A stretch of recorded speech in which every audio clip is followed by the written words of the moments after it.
The case against naturalism. A careful analysis of naturalism reveals a problem so serious that it fails one of the major tests that rational persons should expect any worldview to pass.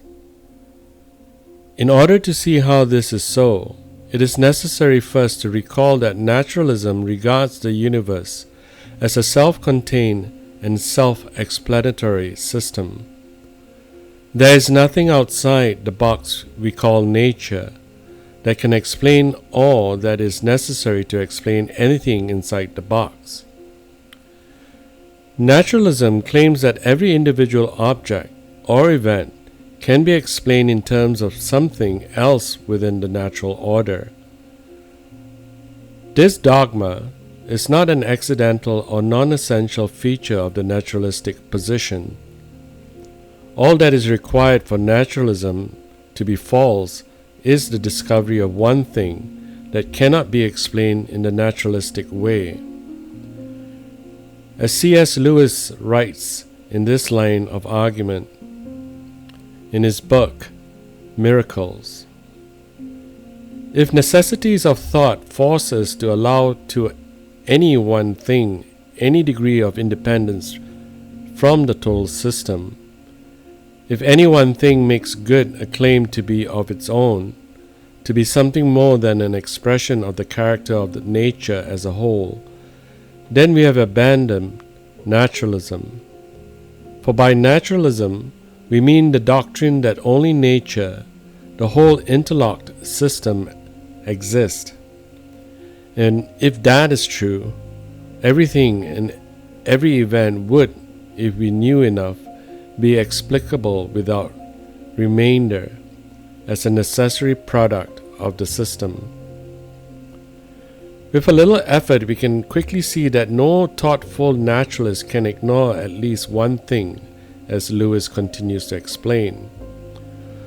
All possible knowledge depends on the validity of reasoning.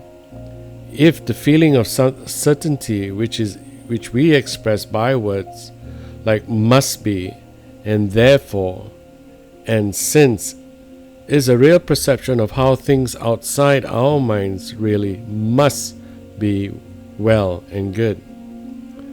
But if this certainty is merely a feeling in our minds, and not a genuine insight into realities beyond them, if it is merely represents the way our minds happen to work, then we have no knowledge. Unless human reasoning is valid, no science can be true. And unless human reasoning is valid, no arguments by any metaphysical naturalist directed against Christian theism or offered in support of naturalism can be sound.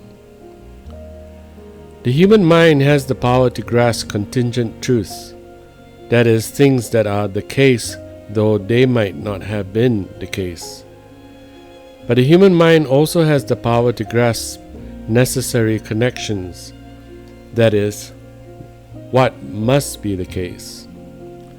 This latter power, the ability to grasp necessary connection, is the hallmark of human reasoning. If it's true that all men are mortal, and if it's true that Socrates is a man, then it must be true that Socrates is mortal. Nearly anyone can see, even without special training in logic, that the conclusion, Socrates is mortal, must be true if the other two propositions are true. Naturalists must appeal to this kind of necessary connection in their own arguments for naturalism, indeed in their reasoning about everything. But can naturalists account for this essential element of the reasoning process that they utilize in their arguments for their own position? Lewis thinks not, and for good reason. As Lewis sees it, naturalism discredits our process of reasoning, or at least reduces their credit to such a humble level that can no longer support naturalism itself. Why is that?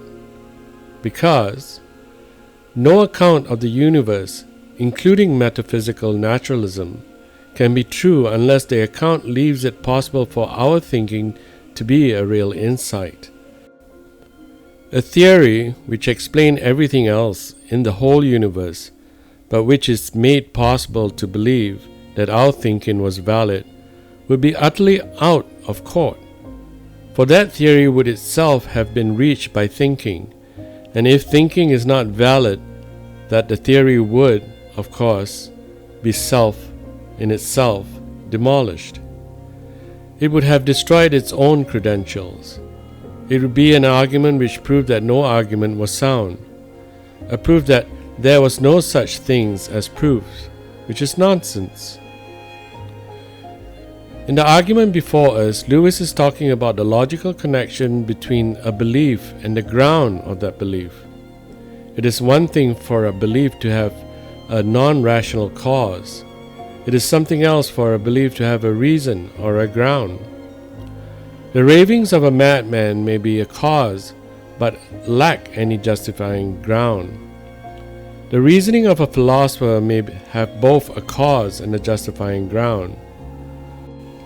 What metaphysical naturalism does, according to Lewis, is to sever what should be unseverable, the link between conclusions and the grounds or reasons for those conclusions.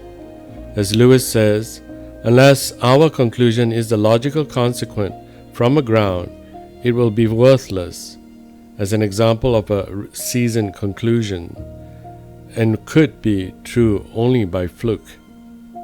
Therefore, naturalism offers what professes to be a full account of our mental behavior, but this account, on inspection, leaves no room for the acts of knowing or insight, on which the whole value of our thinking as a means to truth depends.